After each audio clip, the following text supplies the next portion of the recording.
Hello and welcome, this is Sigbrand with another video. Today I'll be reviewing To the Moon. Just a little bit of a disclaimer, my video capture software for some reason wouldn't recognize this as a game, so all I have to offer is screenshots in the background, but I mean, you're not missing a lot. There's not much I can show from the game without revealing the story to begin with, so enjoy anyhow. To the Moon is an indie RPG released by Freebird Games in 2011. The premise, which can be harder to grab if you haven't seen the trailer or read the description, because it isn't explicitly stated in the game, is that there's a company that has a machine that can produce artificial memories, and they provide a service that grants people on their deathbed a single wish to change their life.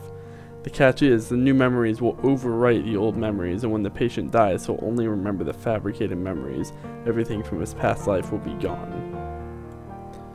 To the Moon has one of the most touching, heart-wrenching stories I've ever played.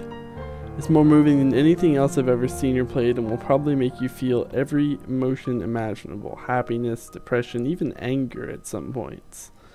I, and probably everyone else who has a soul, found themselves crying at a certain point of this game. It's that good.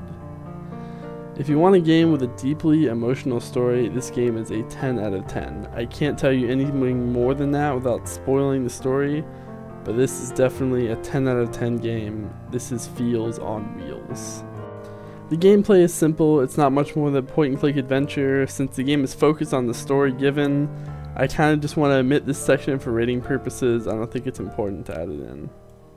I'm also going to omit video because it's not really fair to judge a game based on its graphical content based on the medium that it's created in.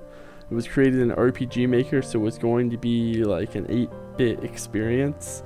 That'd be like, say, comparing an NES game with a modern computer game. It's just not fair to do that. So I'm going to omit giving it a rating and possibly dragging down a score, but just know it's 8-bit and there's nothing wrong with that. Finally, something I do feel comfortable rating it on: the audio track. It's nearly as moving as the story, and the music is just probably the best out of any game I've ever played. It drives the story and all the emotions behind it. It's hands down the best soundtrack of any game ever that I have ever experienced. It deserves no less than a 10 out of 10 for audio. This is how soundtracks should be done. Obviously there's no multiplayer in this game, I'm omitting just one more section. In conclusion, I know this is a short review, and I've omitted a lot of sections, but if you like an emotional storyline and great music, this is your game. It's an interactive movie, a visual novel.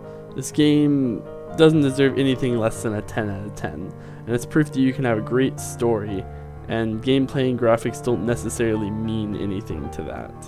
This game's available for $9.99 on Steam, and it's worth every penny.